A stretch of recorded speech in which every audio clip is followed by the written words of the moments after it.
Episode की शुरुआत में हमें पहाड़ों के ऊपर एक सुंदर सा गांव दिखाया जाता है जिसके अंदर बहुत सारे सुंदर घर और इमारतें बनी हुई हैं। असल में ये एक सेक्ट है जिसका नाम टैंग मैन है। अब फिर हमें इस सेक्ट के बाहर वाले जंगल में एक नौजवान को दिखाते हैं जो कुछ एल्डर्स से बचते हुए भाग रहा था। एल्डर्स उसको पकड़ने की कोशिश कर रहे थे और उस पर अटैक भी कर रहे थे, लेकिन वो नौजवान सभी अटैक से बचता हुआ आगे बढ़ रहा था। और ये बात एल्डर्स को बहुत शॉक करती है क्योंकि वो एल्डर्स इतने शक्तिशाली थे कि उनके अटैक से बचना नामुमकिन सा ही होता था। नौजवान का नाम टैंग शैन है और अब भागते भागते आगे एक खाई आ जाती है और अब टैंग शैन रुक जाता है। और यहाँ से हमें ये पता चलता है कि टैंग शैन ने सेक्ट लाइब्रेरी के अंदर घुसकर सीक्रेट टेक्निक सीख ली थी। ऐसा करना मना था और अब इसकी सजा में टैंग शैन को मृत्यु दंड दिया जाने वाला है। वहाँ टैंग शैन जो अपने असूलों का पक्का था और उसे ये पता था कि इसकी सजा मृत्यु दंड ही है, इसीलिए वो खुद अब सुसाइड करने का ही डिसाइड करता है और साथ ही साथ उन्हें ये भी बताता है कि उसने इस सीक्रेट टेक्निक को किसी और को नहीं बताया है और सारी टेक्निक्स उसके कमरे में ही हैं। और ऐसा कहते ही वो उस टेक्निक का सबसे खतरनाक हथियार निकाल लेता है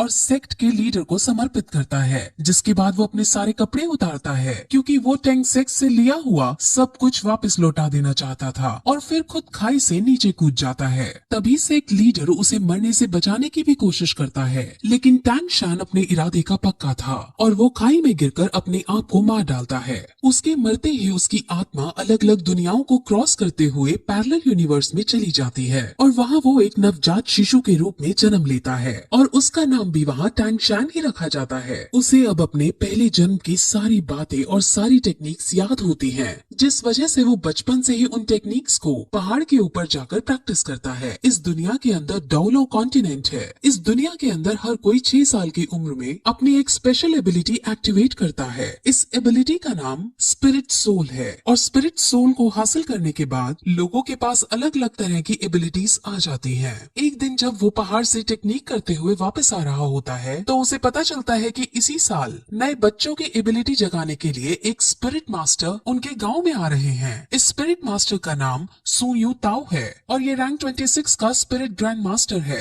असल में यहाँ की कल्टीवेशन 1 से 100 में बनती है और इनमें 1 से 10 के रैंक वाले को ट्रेनी कहते हैं, 10 से 20 वाले को स्पिरिट मास्टर कहते हैं, 21 से 30 वाले को स्पिरिट ग्रैंड मास्टर कहते हैं, 31 से 40 वाले को स्पिरिट एल्डर कहते हैं और ऐसे ही इनकी रैंक के अनुसार ये बनते हैं और इनके बारे में हमें अब आगे पता चलेगा। अब सब बच्चों की एबिलिटीज जगाने के लिए इस गांव का चीफ सारे बच्चों को इकट्ठा करता है। अब गांव के सारे बच्चे एक साथ इकट्ठा होकर एक बिल्डिंग में जाते हैं जहाँ पर स्पिरिट मास्टर एक एक करके उनकी एबिलिटीज को जगाता है। वहाँ पर टैंग शैन भी मौजूद है और वो भी यहाँ अपनी एबिलिटी को अवेकन करने आया होता है। तब उनके एबिलिटीज को जगाने से पहले सब बच्चों को अपनी शक्ति दिखाता है और अपने अंदर एक भेड़िए जैसी शक्ति बुला लेता है, जिससे सब बच्चे बहुत शौक होते हैं और एक्साइटेड हो जाते हैं। और अब एक एक करके बच्चे अपनी अपनी स्पिरिट सोल को जगाने के लिए आगे आते हैं। अब जो पहला बच्चा आगे आता है उसकी स्पिरिट सोल एक दारांत यानी सिकल होती है जो कि एक टूल टाइप स्पिरिट सोल है। अब इसे देखकर स्पिरिट मास्टर उनको बताता है कि ये वेपन के लिए तो काम नहीं आ सकती, लेकिन इस टाइप के लोग एग्रीकल्चर यानी फार्मिंग के अंदर बहुत अच्छे होते हैं। अब वो उसकी सोल पावर को चेक करता है। सोल पावर किसी भी स्पिरिट सोल को ट्रेन करने के लिए बहुत जरूरी होती है। अब जब उसकी सोल पावर को चेक करते हैं तो उसकी सोल पावर 0 आती है, जिसका मतलब वो अपने स्पिरिट सोल को ट्रेन नहीं कर सकता और पूरा जीवन भर एक नॉर्मल इंसान की रहेगा। ऐसा करते करते वो और भी बच्चों को चेक करता है, जिसमें ज्यादातर फार्मिंग स्किल्स की एबिलिटीज को रखने वाले बच्चे ही निकलते हैं। वहीं फिर एक लड़की अपनी सोल पावर चेक कराने आती है और उसके स्पिरिट सोल एक ब्लू सिल्वर ग्रास की होती है। ब्लू सिल्वर ग्रास बहुत कॉमन ग्रास है और इसकी कोई स्पेशल एबिलिटी भी नहीं होती और इस टाइप की स्पिरिट सोल को सबसे बेकार स्पिरिट सोल माना जाता है और ये बहुत कमजोर होती है। अब इसके बाद हमारा मेन कैरेक्टर जिसका नाम टैंग शैन है वो आगे आता है और अपना सीधा हाथ बढ़ाकर कॉन्सेंट्रेट करता है और उसके हाथ से भी ब्लू सिल्वर ग्रास बाहर आती है, लेकिन तभी उसके उल्टे हाथ में भी कुछ होने लगता है और वहाँ पर हमें एक हथौड़ा दिखता है जिसे वो मुंह बंद करके छुपा लेता है। अब इसके बाद स्पिरिट मास्टर टैंगशान की सोल पावर चेक करता है और उसकी सोल पावर 10th लेवल पर होती है और ये बहुत रेयर कंडीशन होती है। असल में जिन लोगों की सोल पावर अवेकनिंग के वक्त फुल यानी 10th लेवल की होती है तो उन्हें बॉर्न विद सोल पावर यानी कि इनेट सोल पावर का दर्जा दिया जाता है और ऐसे लोग बहुत ही काम के होते हैं। ऐसे लोग बहुत ताकतवर बनते हैं और लाइफ में बहुत आगे तक जाते हैं। अब स्पिरिट मास्टर उसे बताते हैं कि अवेकन होने के बाद सोल पावर की 10th लेवल सबसे हाईएस्ट लेवल होती है, जिस पर अब टैंगशान ये पूछता है कि क्या हम इसके आगे नहीं जा सकते, यानी क्या इसके आगे ट्रेन नहीं कर सकते। जिस पर मास्टर उसे समझाते हैं कि इससे आगे ट्रेन करने के लिए हर 10th लेवल के बाद एक स्पिरिट रिंग हासिल करने की जरूरत होती है। स्पिरिट रिंग हासिल करने के बाद ही हम 10th लेवल से आगे बढ़ सकते हैं। बिना स्पिरिट रिंग के हासिल किए कोई आदमी कितना भी ट्रेन क्यों ना हो वो 11th लेवल पर नहीं पहुंच सकता। अब टैंगशान उससे ये पूछता है कि क्या तुम्हारे पास 2 स्पिरिट रिंग है, क्योंकि मास्टर की रैंक 26 है और उसे 10th लेवल और 20th लेवल को पार करने के लिए एक एक स्पिरिट रिंग की जरूरत पड़ी थी। स्पिरिट रिंग्स यूजर को उनके स्पिरिट सोल के मुताबिक उनको अलग अलग स्पेशल पावर भी देती है। अब ऐसा कहकर वो हॉल से बाहर आ जाते हैं और अब स्पिरिट मास्टर जाने लगते हैं। अब गांव के चीफ और टैंगशान के घर जाते हैं और वहाँ उसके पिता को टैंगशान के पावर्स के बारे में सब कुछ बताते हैं और उसको जीनियस कहकर पुकारते हैं। टैंगशान के पिता का नाम टैंग हाउ है। टैंग हाउ अब अपने बेटे से उसके स्पिरिट सोल के बारे में पूछता है और उसे अपने बेटे से उसके स्पिरिट सोल के बारे में पता चलता है जो कि ब्लू सिल्वर ग्रास है। अब ये सुनकर उसका पिता शॉक होता है क्योंकि उसे पता था कि उसके बेटे की स्पिरिट सोल तो क्लियर स्काई हैमर होनी चाहिए। इस लाइन से आप कंफ्यूज ना हो, इसके बारे में डिटेल में आगे बताया जाएगा। अब गांव के चीफ ये चाहते थे कि टैंगशान शहर की एक एकेडमी में जाकर ट्रेनिंग करे, लेकिन टैंग हाउ साफ मना कर देता है। अब क्यों मना किया है ये भी हमें आगे पता चलेगा।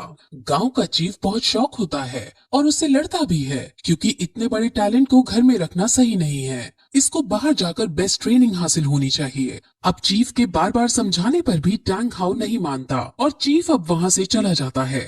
अब टैंग हाउ को ये लगता है कि उसके इस डिसीजन से उसका बेटा नाराज होएगा, लेकिन टैंगशान उसके इस डिसीजन से नाराज होने की बजाय उनकी बातों से संतुष्ट दिखाई देता है और कहता है कि हम एक लोहार की तरह भी अपना गुजारा चला सकते हैं। अब टैंग हाउ निराश होकर बैठ जाता है और वो दुखी होते हुए सभी स्पिरिट मास्टर्स को बेकार बताता है। अब टैंग हाउ टैंगशान से अपने स्पिरिट सोल को दिखाने को कहता है, जिस पर टैंगशान अपने हाथ से उसे ब्लू सिल्वर ग्रास निकाल कर दिखा देता है और ये देखकर वो बहुत चौंक जाता है। लेकिन तभी टैंगशान उसे अपनी एक और स्पिरिट सोल के बारे में बताता है और अपने दूसरे हाथ से क्लियर स्काई हैमर को बाहर निकालता है। अब ये देखकर टैंग हाउ को कुछ याद आता है कि कैसे कुछ साल पहले वो और उसकी वाइफ कुछ लोगों से बचकर भाग रहे थे और उसकी वाइफ अपने पति और अपने बच्चे को बचाने के लिए खुद को सैक्रिफाइस कर देती है। और अब यहाँ से हमें पता चलता है कि उसकी वाइफ की स्पिरिट सोल भी ब्लू सिल्वर ग्रास होती है। अब फिर टैंग हाउ अपने बेटे की डबल स्पिरिट सोल को देखकर उसे गले लगा लेता है और उसे अब एक बात समझाता है और कहता है कि तुम हमेशा अपने उल्टे हाथ के हैमर से अपने सीधे हाथ की ग्रास को प्रोटेक्ट करना। अब इसके बाद टैंग हाउ टैंगशान को लेकर काम सिखाने लगता है और उसको इस काम की अलग अलग टेक्निक सिखाता है और इन सभी टेक्निक्स की मदद से टैंगशान अब अपने पिछले जन्म की मेमोरीज का यूज करता है और उनकी मेमोरीज से वो कुछ हिडन वेपन्स बनाता है। अब अगले दिन टैंग हाउ अपने बेटे को शहर जाकर ट्रेनिंग करने की इजाजत दे देता है और साथ में ये भी कहता है कि वहाँ तुम अपना खर्चा लोहार का काम करके चला लेना। लेकिन शहर पढ़ने जाने के लिए टैंग हाउ उसके सामने कुछ शर्तें रखता है। वो उसे कहता है कि तुम कभी भी अपनी हैमर स्पिरिट में कोई भी स्पिरिट रिंग ऐड नहीं कर सकते। दूसरी शर्त पे उसे वो कभी भी अपनी हैमर स्पिरिट सोल को दिखाने के लिए मना करता है और साथ ही साथ किसी को भी अपना ये रहस्य कि उसके पास 2 स्पिरिट सोल हैं बताने से मना करता है और जब तक उसकी जान पर ना आए तब तक वो उसे हैमर स्पिरिट का भी इस्तेमाल करने से मना करता है। अब इन शर्तों पर एग्री करके टैंगशान अपने सफर पर निकल जाता है। वो अब गांव के चीफ के पास जाता है और अब दोनों शहर के बड़े स्कूल में एडमिशन करवाने के लिए निकल जाते हैं। अब वो दोनों रास्ता पूछते हुए स्पिरिट मास्टर एकेडमी की तरफ जाते हैं, जहाँ पर उन्हें गेट कीपर रोक लेता है। अब चीफ उसे अपना पास दिखाता है जो उसको स्पिरिट मास्टर ने दिया था। गेट कीपर उस पास को चेक करता है और इस पास को वो फेक समझता है क्योंकि इस पास पर ब्लू सिल्वर ग्रास लिखा था, लेकिन साथ ही साथ सोल पावर को 10 रैंक का भी बता रखा था। अब ब्लू सिल्वर ग्रास का होना और 10th रैंक का होना ऐसा बहुत रेयर कंडीशन में ही पॉसिबल है और जिस छोटी जगह से ये लड़का आया है वहाँ पर इस रेयर चीज का होना पॉसिबल नहीं है। अब चीफ और गेट कीपर की बहस होने लगती है और उनकी बहस इस कदर पहुंच जाती है कि गेट कीपर चीफ पर हाथ उठा देता है, लेकिन तभी टैंग शैन उसके हाथ को पकड़ लेता है और उसको नीचे गिरा देता है। टैंग शैन को अब बहुत गुस्सा आ चुका था और वो उसे मारने के लिए अपना हिडन वेपन एक्टिवेट कर देता है, लेकिन तभी एक आदमी वहां आता है और उन्हें रोकने की कोशिश करता है। इस आदमी को यहाँ पर सभी लोग ग्रैंड मास्टर कहते हैं और वो उनकी लड़ाई बंद करवाने के बाद उसको अंदर एडमिशन के लिए ले जाता है।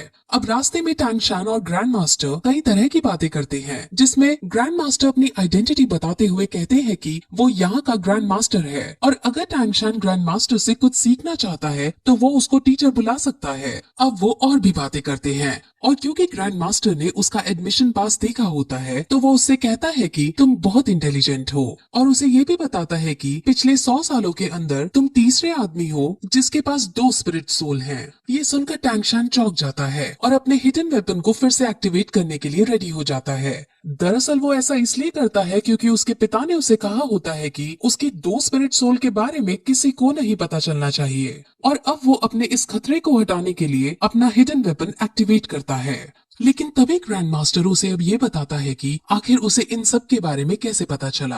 असल में ग्रैंड मास्टर बहुत ज्यादा इंटेलिजेंट है और उसने पहले भी बहुत सारी रिसर्च कर रखी थी। उसमें उसे पता चला था कि दुनिया के अंदर ब्लू सिल्वर ग्रास वाली स्पिरिट सोल के सिर्फ 647 लोग हैं और उनमें से सिर्फ 16 के पास सोल पावर है और उन 16 की भी रैंक 1 से ज्यादा नहीं है। सोल पावर हमेशा स्पिरिट सोल की क्वालिटी के प्रोपोर्शन में रहती है, जिस वजह से ब्लू सिल्वर ग्रास की फुल सोल पावर नहीं हो सकती। इसलिए ग्रैंड मास्टर श्योर है कि इसके पास 2 स्पिरिट सोल हैं। अब उनकी ये सब बातें सुनकर टैंग शैन समझ जाता है कि ये ग्रैंड मास्टर बहुत समझदार आदमी है और वो तुरंत उसके सामने झुककर उन्हें अपना गुरु बनने के लिए प्रार्थना करता है और अब ग्रैंड मास्टर उसे अपने डिसाइपल के रूप में एक्सेप्ट कर लेते हैं। अब फिर वो दोनों स्कूल के अंदर प्रिंसिपल के पास जाते हैं और प्रिंसिपल उसका एडमिशन पास देखता है। उसे भी थोड़ा अजीब लगता है कि ये ब्लू सिल्वर ग्रास है लेकिन इसकी सोल पावर फुल है, लेकिन साथ में ग्रैंड मास्टर को देख वो उसको एडमिशन दे देता है। ग्रैंड मास्टर हालांकि यहाँ का कोई टीचर नहीं है, लेकिन प्रिंसिपल और बाकी सब ग्रैंड मास्टर की बहुत इज्जत करते हैं और ग्रैंड मास्टर का रुतबा पूरे शहर के अंदर है। अब टैंग शैन को हॉस्टल 7 अलॉट किया जाता है और अब वो अपने हॉस्टल के अंदर जाने लगता है। जैसे ही वो अपने हॉस्टल का गेट खोलता है वैसे ही वहाँ एक बच्चा उस पर अटैक कर देता है। टैंग शैन उस बच्चे से लड़ता है और दोनों के बीच फाइट होने लगती है। इस फाइट में टैंग शैन आसानी से उस बच्चे को मार दे देता है और सब बच्चे टैंग शैन के लिए ताली बजाने लगते हैं। अब फिर वो बच्चा खड़ा होता है और सम्मान पूर्वक उसे बताता है कि ये हॉस्टल का एक ट्रेडिशन है। यहाँ जो भी नया बच्चा आता है उससे यहाँ का बिग बॉस लड़ाई करता है और अगर वो नया बच्चा जीत जाता है तो उसे यहाँ का बिग बॉस बना दिया जाता है। अब क्योंकि टैंग शैन जीत गया था इसलिए सब उसके सामने झुक जाते हैं और उसे अपना बिग बॉस कहने लगते हैं। और तभी फिर हम ये देखते हैं कि वहाँ एक नई लड़की आती है। उस नई लड़की का नाम लिटिल वू है और अब परंपरा के अनुसार टैंग शैन इस लड़की पर अटैक कर देता है और फिर